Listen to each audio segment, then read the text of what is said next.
Pois é, agora, Paula, tem um outro assunto que repercute não somente em Brasília, como em todo o país, porque você, inclusive, acompanhou de perto as manifestações de ontem à noite também, vários outros integrantes da equipe de jornalismo aqui da Jovem Pan News, e essas manifestações provocaram um verdadeiro caos, né? Brasília, um cenário de guerra, a capital federal em colapso.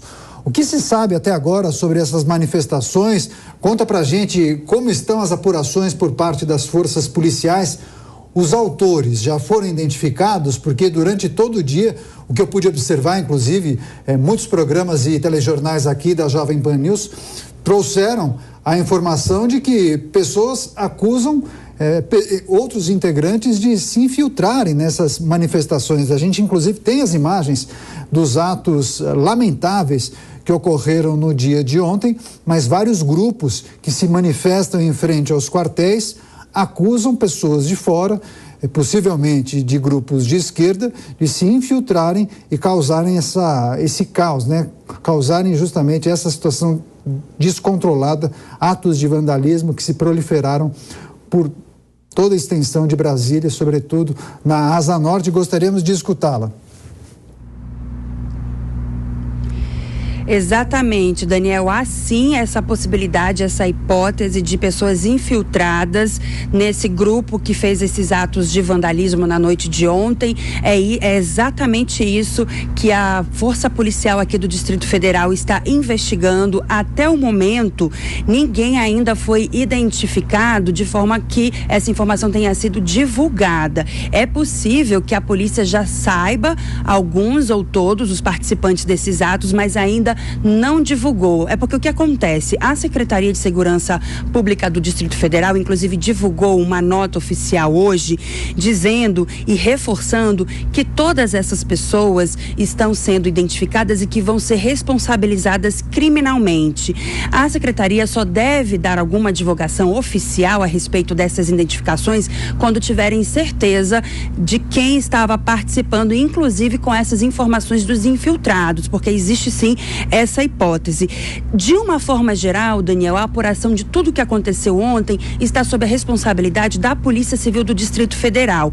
Mas aquilo que compete à Polícia Federal está sendo investigado pela PF, que é o caso do prédio. É uma instituição, é um órgão federal, e aí a responsabilidade, a competência de investigar é a Polícia Federal, que inclusive já disse que está fazendo todo o levantamento dos prejuízos, dos danos causados a esse prédio, e que vai abrir também um inquérito para investigar o ocorrido, investigar todos os fatos de ontem. Bom, a capital federal, ela segue sendo monitorada pela segurança pública com apoio de câmeras do Serviço de Inteligência. O trânsito na esplanada dos ministérios também está parcialmente bloqueado como uma medida preventiva.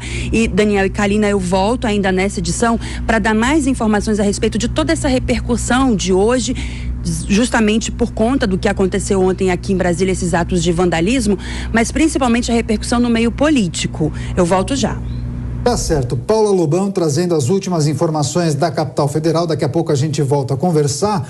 Mais análise, mais opinião. Vou começar essa rodada com o Cristiano Vilela. Cristiano, primeiramente, como você avaliou todo esse processo, esses atos? Surpreendeu o modus operandi, porque muito diferente do que a gente estava acostumado e vem acompanhando ao longo desses últimos dias, pelo menos em frente aos quartéis. Há uma linha que acusa justamente pessoas de se infiltrarem nesses grupos que se manifestam em frente aos quartéis. Exatamente. A liberdade de manifestação, ela é garantida pela Constituição. E todo cidadão, ele tem que ter esse direito, essa prerrogativa garantida, permitida. Agora, esse tipo de atitude que nós vimos ontem em Brasília, hoje eu estive em Brasília, nas ruas ali na região, você ainda percebe detalhes do que foi ontem, relato de pessoas que acompanharam em loco. Realmente é um elemento de barbárie. Praticar vandalismo, praticar crime, deve ser punido pelas autoridades, seja vândalos de direita, vândalos de esquerda, qual for a linha política, ideológica dos vândalos. Atos criminosos têm que ser punidos, sim, porque nós não podemos jogar no mesmo balaio manifestantes pacíficos que colocam suas posições políticas com pessoas que realmente praticam atos criminosos. Bom, Constantino, e uma manifestação, daquele jeito que a gente viu, né? Aquela cena caótica, parecia cena de guerra. Em meio a Brasília, a capital federal, é bem simbólica, né? Você acha que pode abrir precedentes para outras manifestações ou qualquer ato semelhante? Olha, Kalina, nós temos que analisar o contexto que aconteceu aquilo, né? Foi a nomeação oficial ali de Lula, numa cerimônia muito fechada, né?